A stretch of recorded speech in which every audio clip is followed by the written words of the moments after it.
Soy Fernando Díaz Villanueva. Hoy es 25 de julio de 2019 y esto es La Contracrónica.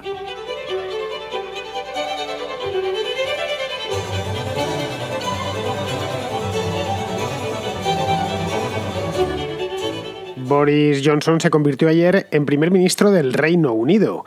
Se ajustó todo al protocolo previsto. Theresa May fue primero al Palacio de Buckingham, que es donde se tramitan este tipo de cosas en el Reino Unido. Fue allí, presentó formalmente su renuncia ante la reina Isabel II y recomendó a Boris Johnson como su sucesor. Así es como se hacen las cosas, conforme a su sistema. La reina entonces procedió a llamar a Boris Johnson y le encargó la formación de gobierno.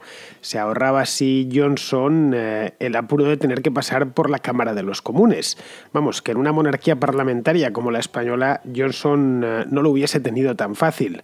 Aquí quien te convierte en primer ministro no es el monarca, no es el rey, sino el Congreso de los Diputados. Pero bueno, el hecho es que con o sin el parecer, o el buen parecer de la Cámara de los Comunes, Johnson llega al poder 3 años después, prácticamente exactos, del referéndum, 3 años y un mes. El referéndum fue a finales de junio de 2016, del referéndum del Brexit, quiero decir. De hecho, no hay otro referéndum en el Reino Unido que importe, y 99 días antes de la fecha límite para salir de la Unión Europea, que será el 31 de octubre de este mismo año. Es una fecha límite que ya se ha prorrogado, deberían haber salido el 29 de marzo, pero como no se ponían de acuerdo entre ellos, no ellos con las autoridades comunitarias, sino los británicos con los mismos británicos, pues Theresa May, una de las últimas cosas que hizo fue solicitar a Juncker, al comisario jefe, que les concediese, tuviese a bien concederles una prórroga de unos cuantos meses, cosa que Juncker hizo sin ningún problema. Bien, pues quedan para esto 99 días. Johnson fue uno de los artífices de ese referéndum, del referéndum del Brexit, y será al final quien le toque sacar al Reino Unido de la Unión Europea, para que veáis cómo estas cosas, o en ciertas cosas al menos, se termina haciendo algo de justicia. Pues bien, por más que los expertos apunten en una u otra dirección, cosa que llevan haciendo 2 días desde que se sabe que este hombre es ya primer ministro del Reino Unido, lo cierto es que no tenemos ni idea de lo que hará con un problema que le viene heredado, evidentemente, pero para cuyo enredo contribuyó de manera decisiva en el Parlamento. Tendrá que demostrar que al menos es tan buen negociador como agitador fue durante muchos años, durante de hecho prácticamente toda su vida adulta.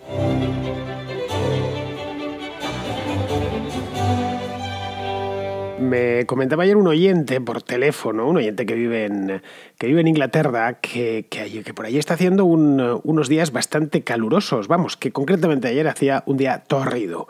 A los ingleses, que les gusta ir de duros por la vida, en cuanto el termómetro les sube de 30 grados, se ponen nerviosos y les entra un frenesí digno de ser visto.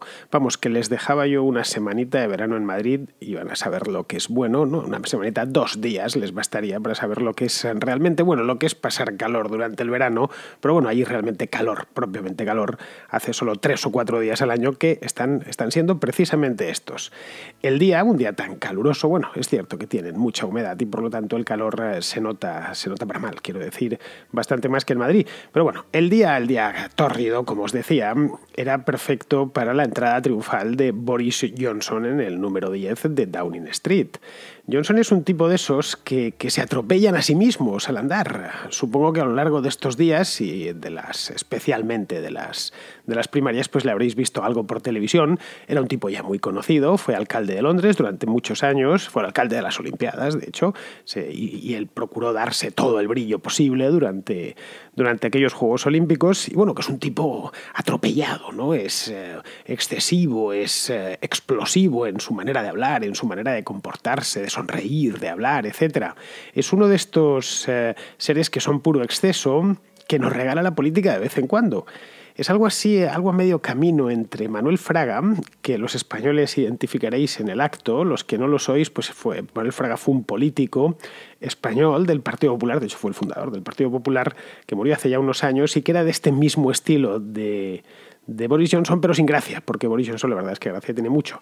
Bueno, pues es una mezcla de Manuel Fraga con con un hincha del Arsenal, no sé de qué equipo será, y en Inglaterra, pero tendrá alguno, un hincha del Arsenal atiborrado de cerveza, eso sí.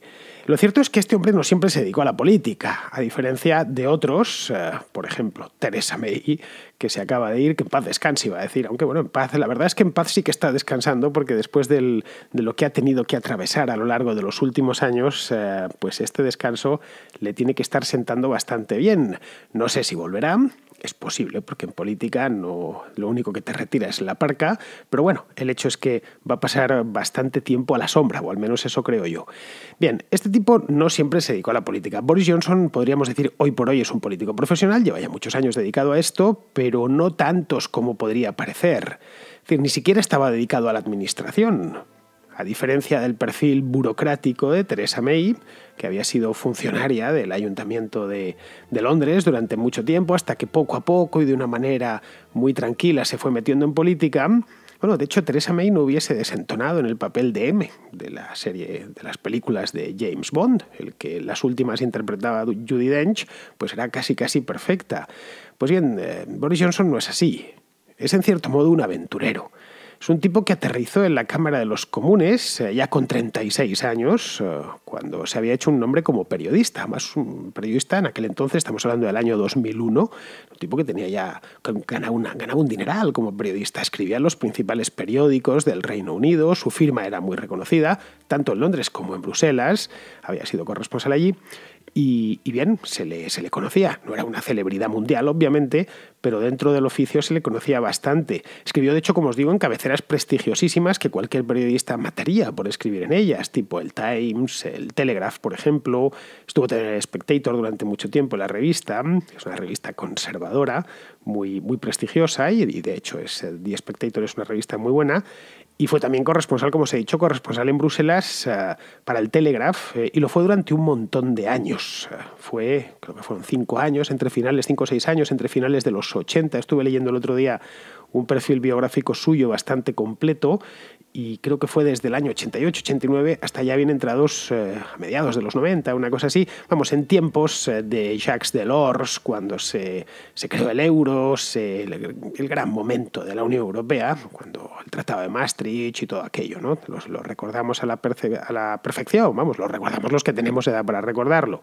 Bien, pues a Delors, de hecho, le atacaba con saña, y con mucho ingenio, y con grandes dotes para la inventiva, todo hay que decirlo. En aquella época se inventó, por ejemplo, que la Comisión Europea iba a prohibir las salchichas inglesas, que son unas salchichas que hacen en Inglaterra que no tienen nada de especial, bueno, que son infinitamente peores que las alemanas en todos los aspectos, pero ellos están orgullosísimos de sus sausages, de sus salchichas. También decía que iban a regular el tamaño de los condones, el tamaño, no la fabricación ni nada de esto, y esto, bueno, pues lo ponía en sus crónicas que enviaba desde Bruselas. Y bueno, los políticos en Bruselas estaban desesperados. ¿Quién es este inglés que está diciendo, que está inventándose las noticias? Bueno, pues se lo inventaba un poco, como lo hacía con mucha gracia, pues era una de estas mentiras piadosas, pero que iban cargadas de veneno. Como periodista, en definitiva, que no fue muy bueno, al menos en el sentido estricto del periodista. Como polemista, en cambio, fue un polemista excepcional. Es decir, que era un tipo gracioso, ocurrente, una persona culta. Él es un tipo que le gusta mucho la historia, por ejemplo, las lenguas clásicas y demás. Y bien, esas mismas dotes que tenía, de esa gracia natural, esas ocurrencias continuas, ese sentido del humor tan británico, fueron las que le llevaron de cabeza a la política. Le llevaron de cabeza porque ya tenía un nombre lo suficientemente bien asentado en aquel entonces, a principios de este siglo, como para presentarse a las elecciones por un distrito y ganarlas. No arriesgó mucho, eso sí, cuando se presentó por primera vez a unas elecciones. Buscó un distrito fácil. Ya es un distrito fácil en el Reino Unido, como solo puede salir uno, pues es uno en el que siempre salga el diputado conservador, o el diputado laborista, dependiendo del partido por el que te vayas a presentar. Es decir, que aunque presenten a un mono, pues el mono saldría, pero siempre y cuando vaya con la cabecera de partido adecuada. Pues se presentó por un distrito, el distrito de Henley, el que había sido de Michael Heseltine. Esto está en Oxfordshire, y ganó sin ningún problema, a pesar de que no tenía ninguna experiencia. Como diputado ya se especializó en no pasar desapercibido, cosa que es lo que sigue, por supuesto, y salir mucho por la tele. A Boris Johnson le encanta la televisión, le encanta el espectáculo por televisión. En esto se parece bastante a Donald Trump. Ayer un montón de periódicos andaban con las comparaciones. Era realmente gracioso porque veías cómo los periodistas se peleaban, por lo menos en España, para buscar parecidos entre Boris Johnson y Donald Trump, como evidentemente con idea de faltarle el respeto y de criticarle, ¿no? Ya se ha puesto, Trump ha llegado ya a un extremo después de 2 años y pico en el poder que se le tiene, en lugar del reductio ad Hitlerium, es decir, de reducirlo todo a Hitler, pues se podría hacer el reductio ad Trumpium. Cualquier cosa que podamos reducir hasta Trump significa que es el colmo del mal. Bien, tiene algunas cosas parecidas, evidentemente. Al final todos nos parecemos a todos en algo, pero en otras muchas cosas no se parece absolutamente nada a Donald Trump. Creo que fue Nick Clegg, el que fue en su momento, gobernó con Cameron hace ya unos años, que dijo que Boris Johnson era algo así como Donald Trump con un diccionario. Bueno, no es mala comparación, es decir, es mucho más culto que Donald Trump y además tiene un recorrido, no es millonario, ni mucho menos, aunque no le ha ido mal económicamente, ya digo, una carrera bastante larga, empezó muy joven además a ganar mucho dinero y luego pues le gusta la televisión, es famoso, ha escrito libros y, en fin, que el dinero lo tiene por castigo, podríamos decir, hasta el punto que siendo diputado le terminaron dando un programa cultural en la BBC. Programa cultural a raíz de un libro que había escrito en el que comparaba el Imperio Romano y la Unión Europea, asegurando, por supuesto, que el Imperio Romano había hecho las cosas bastante mejor que la Unión Europea, es decir, forzándolo todo un poquito. A Johnson, como os decía, le gustan mucho las lenguas clásicas, las estudió en la universidad, incluso, según parece, hasta las enseñó latín, le gusta también el mundo antiguo. No sé, yo creo que le tiene que reconcomer por dentro, ser heredero de los bárbaros del norte y hablar un idioma de bárbaros del norte, que el inglés no es más que un idioma de bárbaros del norte, es decir, no proviene del latín, que es probablemente lo que le gustaría a Boris Johnson, pero me da la impresión que se va a tener que fastidiar, así que no podemos hacer nada para remediarlo. Esto quizá alguien se lo debería decir personalmente. Pues bien, convertido ya en una celebridad, esto te estoy hablando del año 2007, no llevaba muchos años como diputado, pero se había hecho de notar. Como veis, su carrera es muy diferente a la de Theresa May, que fue pasito a pasito, fue como tejiendo un pullover puntito a puntito. Este ha sido todo lo contrario, ha ido dando saltos y saltos grandes. Pues en 2007 llevaba 6 años de diputado por este distrito de Henley, anunció que se presentaría a la alcaldía de Londres, nada más y nada menos. No a la alcaldía de Oxford, no, de la ciudad más grande del Reino Unido y, por supuesto, una de las más grandes de Europa. Ganó esas elecciones, se las ganó a Ken Livingstone, que era este laborista que llevaba allí pues muchos años, no sé si unos 8 años, bueno, desde que se inventó la alcaldía de Londres como tal. Lo que no sé es el año exacto en que se inventó, pero creo que fue en torno al año 98, 99, 2000, una cosa así. Antes no tenía alcalde de Londres, antes de eso. Pero bueno, el hecho es que era clave presentarse a esas elecciones en Londres. Esto nos dice ya que calcula bien desde siempre. Para cuando él anuncia que se presenta, en 2007 ya estaba decidido que Londres celebrase los Juegos Olímpicos de 2012. Y esto le permitió dejarse ver en todo el mundo. Es cuando Boris Johnson pasa a tener celebridad mundial. Tiene un tipo grandón, rubio, dado a hablar por los codos y a todo tipo. A hablar por los codos, a decir muchas barbaridades y a hacer todo tipo de bufonadas.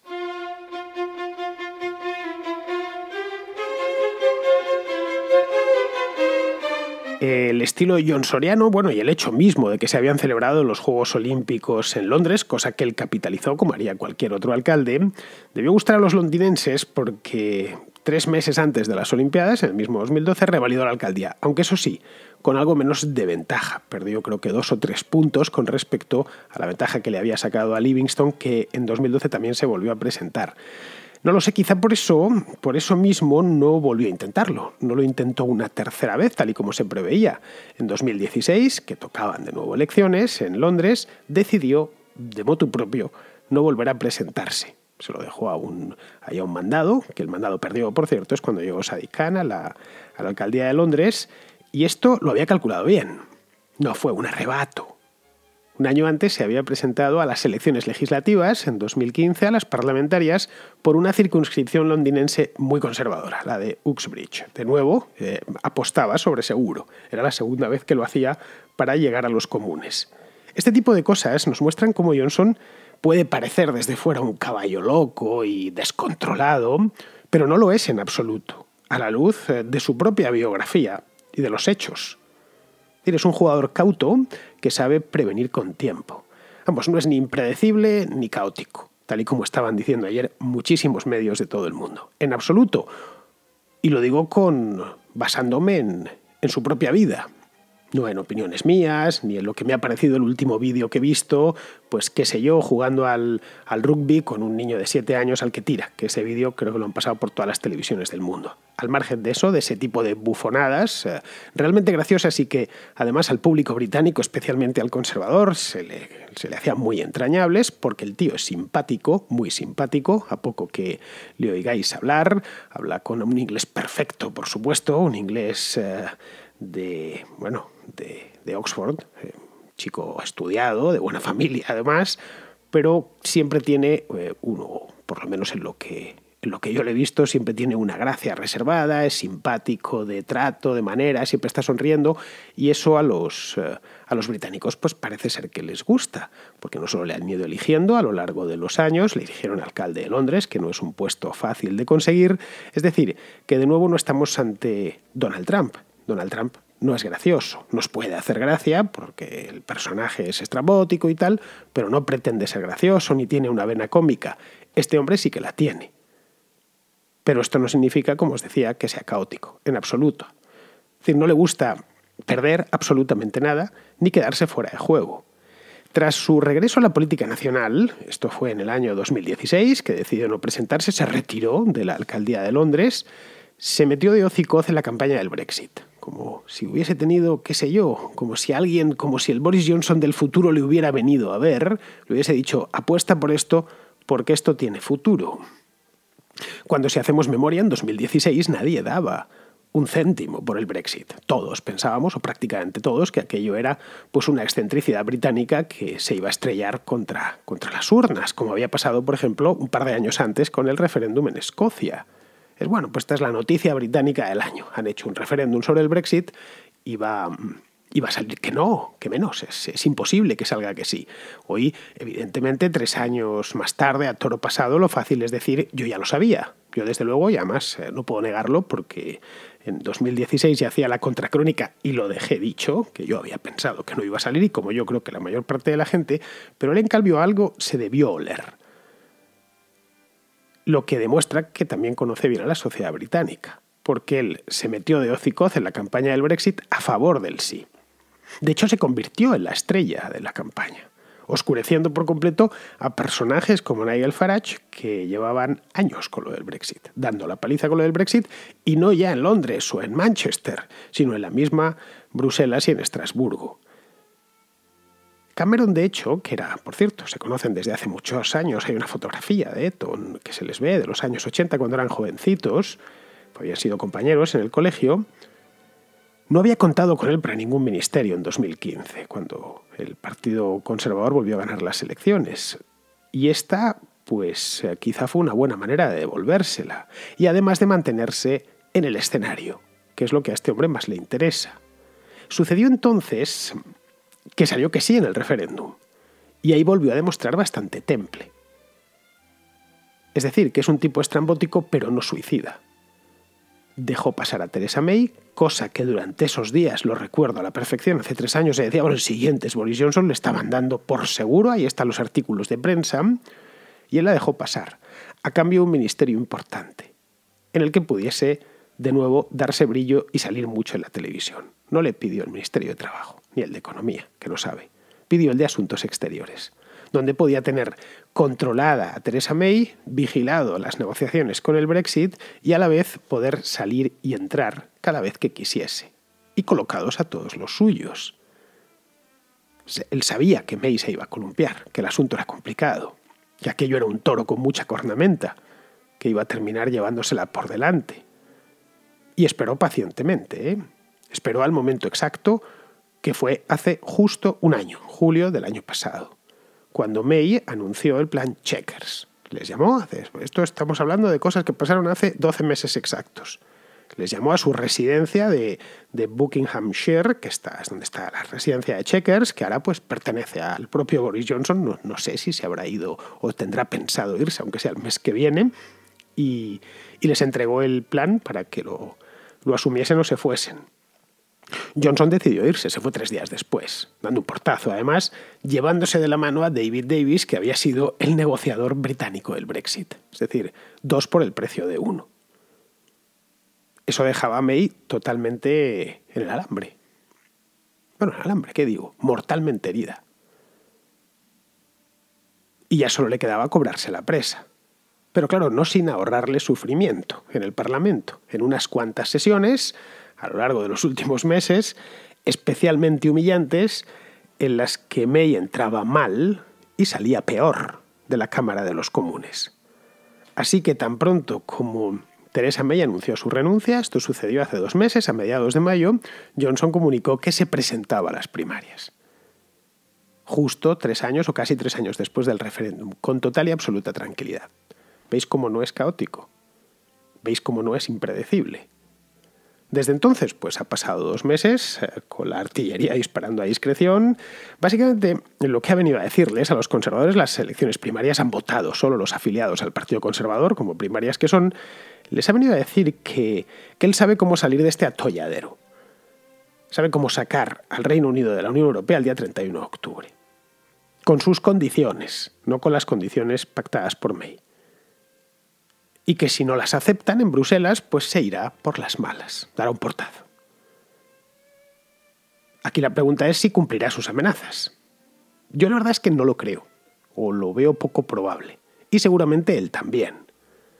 A ver, es cierto que estos 99 días que quedan coinciden con el final del mandato de Juncker, te quedan nada, pues eso, 3 meses, pero la que viene, que es Ursula von der Leyen, de la que hablaba aquí hace unas cuantas semanas, es peor y es más dura que Juncker. Von der Leyen es una fundamentalista de la Unión Europea, ¿no? Os contaba aquí que nació en Bruselas y porque su padre era un funcionario de la Comunidad Económica Europea de aquel entonces, de 1960, acababan de fundarla. Vale, es cierto que von der Leyen no tomará posesión del cargo hasta el día 1 de noviembre, pero el Ministerio de Defensa alemán lo dejó la semana pasada, y ya está metida en el papel. Ayer, de hecho, andaba con Macron en París, se retrataron en el Elíseo, sonriendo y dándose palmadas los dos, presumiendo de europeísmo.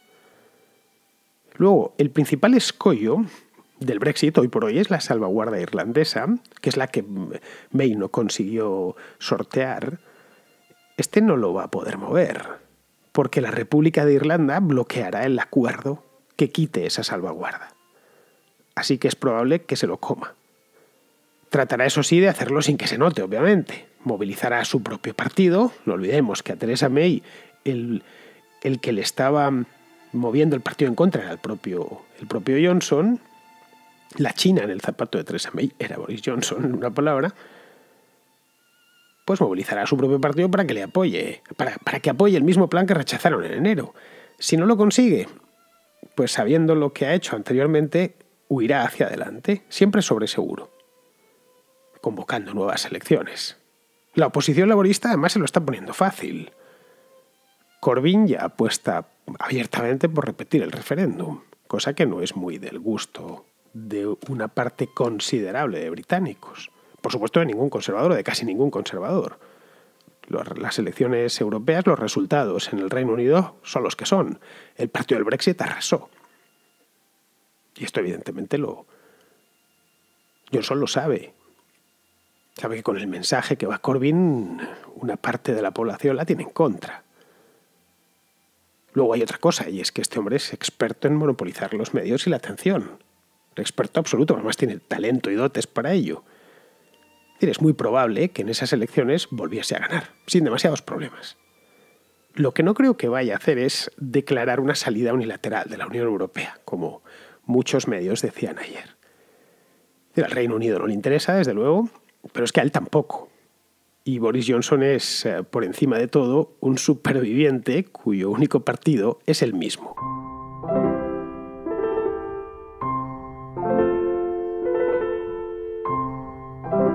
vamos con los oyentes. Empezamos con David, que a raíz del programa ayer que hice sobre el tema este del Google Home, quiere romper una lanza a favor de los asistentes digitales. Con el tema que has estado hablando hoy de los asistentes, yo soy de los que son partidarios de ellos, porque aparte de temas de fútbol, puedes preguntar muchas otras cosas, las noticias, por ejemplo, o incluso poner la contracrónica, mientras que estás ocupado en otras cosas, que no puedes estar pendiente de sea el móvil o el ordenador para ponerlo, y te acomoda mucho el poderlo pedir de voz. Y con respecto a la intimidad, pues no nos gusta que tengamos a alguien oyéndonos, pero ten en cuenta que la mayoría llevamos un móvil en el bolsillo que lleva un micro y está conectado a internet. Cualquiera que tenga un portátil tiene un micro incorporado y son muchos aparatos los que nos podrían estar escuchando, tanto la propia compañía de dueña como accesos por piratería y cosas así. Pues bueno, un saludo y enhorabuena por tu programa. Bueno, David, eso que me cuentas es cierto, la verdad. Realmente te pueden estar escuchando a través de un montón de dispositivos, ¿no? Pueden estar escuchando a través del teléfono, del iPad, del portátil, hasta del Kindle, si me apuras. Pues de eso mismo, de cómo hay demasiados micrófonos rodeándonos, nos habla Carlos de Castellón. Buenas, Fernando. Me gustaría comentar algo sobre lo que has estado analizando de los sistemas de asistente en el hogar, como lo de Google Home. Yo no tengo ningún tipo de aparatito de estos. Sin embargo, te quería comentar que hace algún tiempo observé que mediante conversaciones privadas que no habían tenido lugar mediante el móvil, ni escrito, ni consultado por micro, nada, comenzaron a aparecerme en las redes anuncios relacionados con los temas de conversación. Primero pensé que podría haber sido despiste mío y sí haber cruzado palabras por alguna aplicación, pero más adelante constaté que sucedía sin necesidad de ello, lo cual tiene su sentido, ya que hay algunas aplicaciones a las que les das permiso de uso del micro en modo general, es decir, que no pone ninguna limitación como es al usarse, como sucede a veces. Una vez coincidí con un consultor de proyectos de gestión de datos mediante la tecnología y le pregunté sobre el tema, ya que se puso a hablarme de las tecnologías 5G. Y me confirmó que ya desde hace tiempo las aplicaciones consiguen y procesan tu información mediante todos los permisos que tú les has dado. Micro, ubicación, cámara de fotos, carrete. Desde luego no tengo pruebas de nada, simplemente mi experiencia y una opinión de alguien que está metido en el tema. Espero que esto te sirva para indagar un poco más. Saludos. Bueno, esto ya lo hemos tratado aquí en la contra en más de una ocasión, en más de 2 y en más de 10, diría yo. Mensajes, en la contrarréplica los domingos, etcétera. Yo creo que llevamos un par de años con esta historia y la verdad es que no se acaba porque es muy buena. El tema este es uno de los grandes temas de nuestro tiempo, el de la privacidad.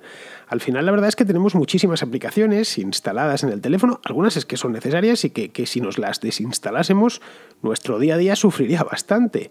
Pues a estas aplicaciones, a muchas de estas, les damos más autorizaciones de las que serían deseables, pero para que funcionen como queremos que funcionen necesitan esas autorizaciones. Les autorizamos a acceder a nuestra cámara, a nuestro micro, a nuestras fotos, etcétera. Pero bueno, vamos a seguir con Adrián, que aprovechando que hay tema inglés hoy, o tema británico en la contracrónica, es decir, que hoy hablamos del Reino Unido, nos comenta una cosita sobre Gibraltar. Hola Fernando, he escuchado un mensaje que un oyente te envió en una contra réplica acerca del tema de Gibraltar y yo tengo una reflexión que plantear respecto a este tema porque vamos a ver, Reino Unido muchas veces ha incumplido el Tratado de Utrecht, que es el tratado que le da legitimidad para poseer Gibraltar.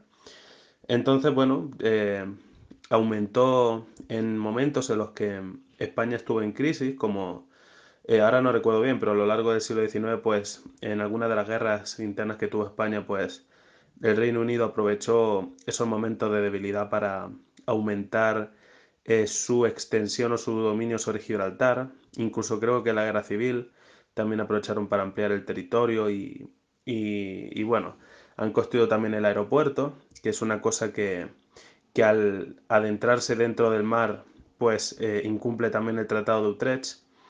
Entonces, tú dices que los gibraltareños tienen que decidir si unirse a España o no. Entonces yo te planteo una cosa. ¿qué tiene más poder legítimo? ¿Una votación o un contrato que da legitimidad para poseer un territorio? Es decir, por ejemplo, si en un país, pues, los políticos deciden hacer un referéndum y que acerca de si pagar una deuda que debe el país o no, y si la gente vota mayoritariamente que no se pague esa deuda y que la incumplamos la deuda esa, sería legítimo que el país no cumpliera la deuda porque de forma democrática se ha votado así. Yo creo que esto es muy importante plantearlo.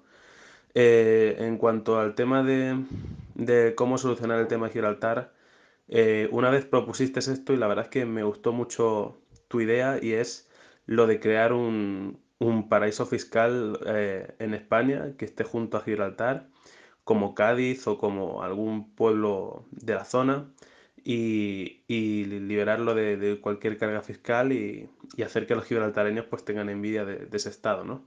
Creo que otra forma de, de atraer a Gibraltar a España sería pues garantizarle sus privilegios fiscales a cambio de unirse a España. Esa sería otra solución, creo.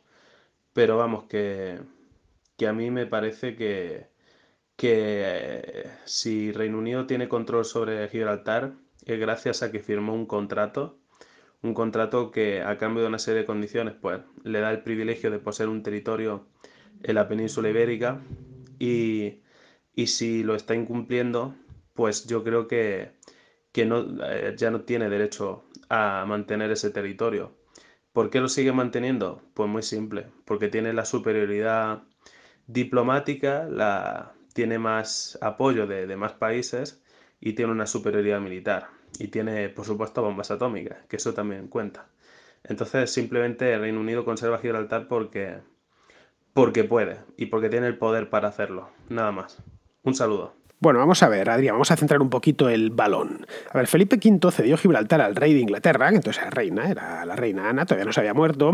Por cierto, a la reina Ana, Purcell le hizo una misa de funeral, pero espectacular, de lo mejorcito que se ha compuesto nunca. Ya la pondré en el contrapunto, ya la llevaré algún mes. Bueno, pues a la reina Ana se la cedió a perpetuidad. Se cedió a la ciudad, el castillo y sus defensas, es decir, propiamente el cerro, lo que viene siendo el peñón. A partir de ahí, los ingleses fueron ganando terreno en el istmo. Gibraltar es una peninsulita, además perfecto, es como un dedo, que en origen era una zona pantanosa, que no había nada porque había pantanos. Bien, durante los 3 sitios del siglo XVIII, esa zona se convirtió en una especie de área neutral. En el lado español se levantó una muralla con 2 fuertes, dejando de este modo que los ingleses se apoderasen de la zona neutral, para ir ampliando la ciudad y bueno, ya luego, posteriormente, en el siglo XX, construir el aeropuerto. Antes de eso, pues habían puesto de todo. Habían puesto barracones y hospitales cada vez que lo necesitaban porque se declaraba una peste o porque tenían que trasegar soldados de un sitio a otro del imperio y los alojaban en Gibraltar puntualmente o temporalmente, en lo que desembarcaban de un barco y embarcaban en otro. Pues bien, ese istmo no es parte de Gibraltar, o no debería serlo. Y eso es lo que el gobierno español debería defender en los foros internacionales, que se aplique lo pactado en la paz de Utrecht. Nada más. El istmo no se cedió. Y es así. Y eso es lo que deberían reclamar, porque ni el gobierno de Gibraltar ni el gobierno británico pueden decir nada al respecto. Idem con las aguas territoriales, de las que Gibraltar carece, a excepción del puerto, que es lo único que se reconoció en ese acuerdo. Y España no ha vuelto a reconocer nada más ni se ha modificado. La paz de Utrecht del año 1713. Si en lugar de andar lloriqueando durante 2 siglos, o porque al menos en el siglo XVIII se intentó recuperar por las manos, pero luego ya fue un puro lloriqueo, o dando golpes en la mesa, hubiesen puesto la diplomacia española y los gobiernos españoles hubieran puesto todos sus esfuerzos en denunciar en los tribunales internacionales, especialmente a partir del final de la Segunda Guerra Mundial, los incumplimientos del acuerdo, algo más habrían sacado, siendo realistas. Pero es que, para variar, pues han sido más Quijotes que nadie, más Quijotes que el Quijote. Respecto a lo de meter a un tercer actor en el conflicto, que comentas también, que en este caso serían los gibraltareños, claro, en el tratado no figuran. No figuran porque es que en el año 1713 al pueblo no se le consideraba que tenía voz para nada, no ya en Gibraltar sino en ninguna otra parte del mundo, y luego además la población gibraltareña era mínima en 1704 cuando los británicos se hicieron con el peñón. Pero es que ahora hay 35.000 personas viviendo allí. que digo yo que algo tendrán que decir al respecto. No sé si les dejas sin aeropuerto y sin aguas territoriales, te aseguro que suavizarán su posición bastante y estarán dispuestos a llegar a algún tipo de acuerdo. No lo sé, simplemente me limito a dejarlo en el aire. Pero lo que te digo es que se respete el tratado que el propio rey de España firmó con la reina de Inglaterra hace 300 años. Simplemente eso. ¿Que no está incluido el istmo? Pues ya está, no está incluido el istmo y por lo tanto eso no pertenece a Gibraltar. Y creo que los gibraltareños, que son los primeros que se aferran a ese tratado, deberían reconocer. Vamos, digo yo. Bien, seguimos con Javier, que nos cuenta un hallazgo que ha hecho viendo un vídeo de un tío blanco hetero. Lo primero, felicitarte por tu programa.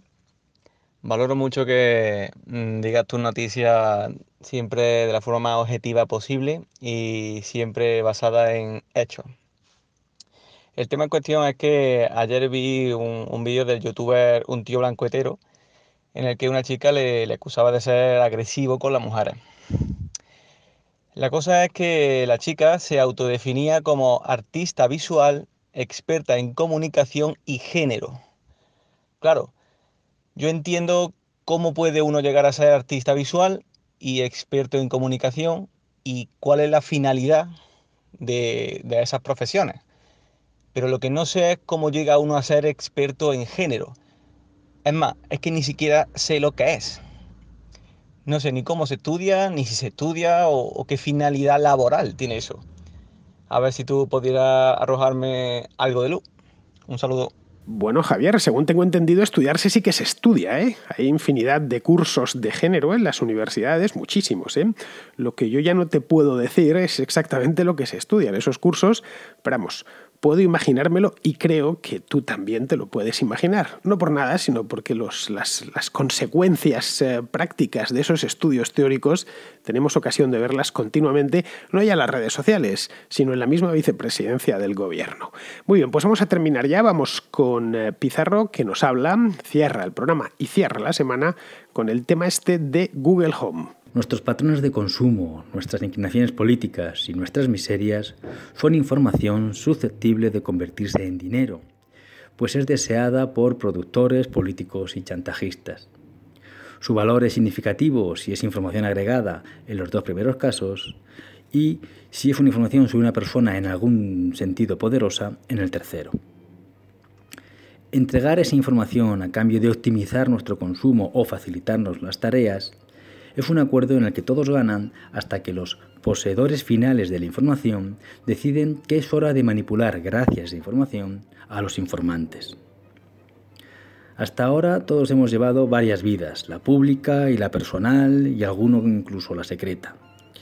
A partir de ahora tendremos que llevar la vida pública real y virtual y la vida personal real y virtual. Y como siempre, la vida personal real, llena de verdad y confianza, será el tesoro. Con el saludo de Pizarro. Pues, queridos amigos, hasta aquí ha llegado la contracrónica de hoy y de esta semana. Digo de esta semana porque mañana tenemos contrahistoria. Así que si os interesa la historia, y me consta que a muchos de vosotros, la mayoría, os interesa bastante, ya sabéis, mañana en el canal vecino a este habrá, mejor dicho, que todavía no lo hay, habrá un programita de historia. Hasta mañana, amigos.